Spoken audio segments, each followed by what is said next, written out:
Defoe থানা নাগৰিক কমিটিৰ উদ্যোগত ডেফো থানাত বিশ্ব পৰিৱেশ দিৱস উদযাপন সমগ্ৰ বিশ্বৰ লগত সংগতি ৰাখি শুক্ৰবাৰে পুৱাৰ ভাগত ডেফো থানা চৌহদত বিশ্ব পৰিৱেশ দিৱস উদযাপন কৰা হয় এই উপলক্ষে ডেফো থানা নাগৰিক কমিটিৰ অধ্যক্ষ মাধৱ বৰা আৰু ডেফো থানাৰ ভাৰপ্ৰাপ্ত বিষয়া কিশোৰ বৰুৱাই ডেফো থানা চৌহদত বৃক্ষপুলি ৰোপণ কৰে সাংবাদিকৰ সৈতে হোৱা বাৰ্তালাপত কয় যে বিশ্ব পৰিৱেশ সুস্থ সবল ৰাখিবলৈ চাফচিকুণতাৰ লগতে শব্দ প্ৰদূষণ ৰোধ কৰিব লাগে তদুপৰি ফল মূলৰ গছ ৰুই চৰাই চিৰিকটি আৰু বন্যজীৱৰ বাবে সুবিধা কৰিব লাগে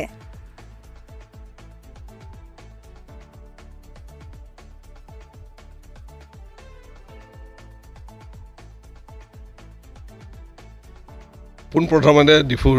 মিডিয়া সকললৈ বিশ্ব দিৱসৰ উপলক্ষে মই সকলোকে নমস্কাৰ জ্ঞাপন কৰিলোঁ আজি ডিফু থানাত সদৰ থানাত আমি নাগৰিক কমিটিৰ সহযোগত ডিফু থানাৰ সকলো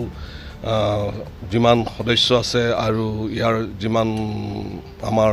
পুলিচৰ সকলো সদস্য আছে তেখেতসকলক লৈ পেলাই আমি আজি বিশ্ব পৰিৱেশ হিচাপে গছপুলি ৰুইছোঁ হয় বিশ্ব পৰিৱেশ অকল গছপুলিয়ে নহয় বিশ্ব পৰিৱেশত আমি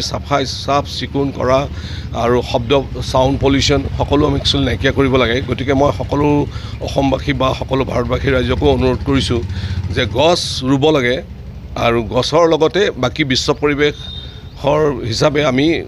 মানে চাফ চিকুণৰে চাউণ্ড পলিউশ্যনেৰে আৰু যাতে গছ ৰুলেও আমি ভাবিছোঁ যে চৰাই চিৰিকটিয়ে